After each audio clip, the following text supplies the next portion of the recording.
ছোট শহরে পুরনো একটা ঘরে জন্ম হয় এক ছেলের।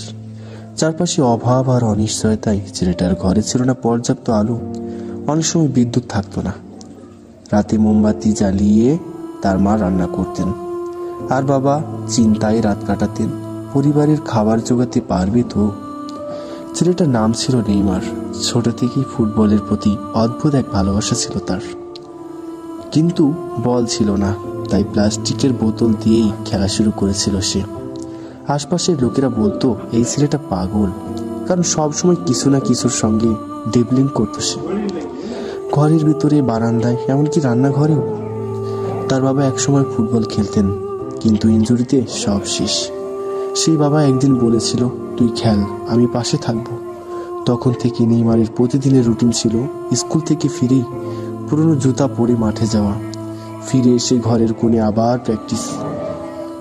মাটি, পাথর, কাজ কিছুই তাকে থামাতে পারেনি।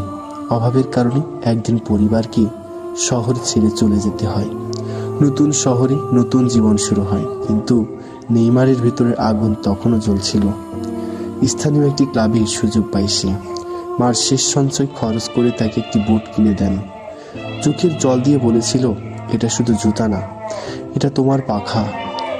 প্রতিভা আর কঠোর পরিশ্রম একসাথে কাজ করে একদিন সেই ছেলেটা উঠে দাঁড়ালো হাজারো মানুষের সামনে। বড় মাঠে, বড় স্কোর বোর্ডে তার নাম।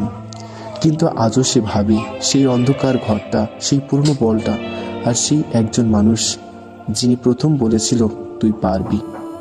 তাই আমাদের প্রত্যেকেরই উচিত নেইমারের জীবনী থেকে শিক্ষা লাভ করা। ভিডিওটি ভালো লাগলে সবাই সাবস্ক্রাইব করবেন, সাথে লাইক দিতে ভুলবেন না। আবার দেখা হচ্ছে অন্য কোনো ভিডিওতে।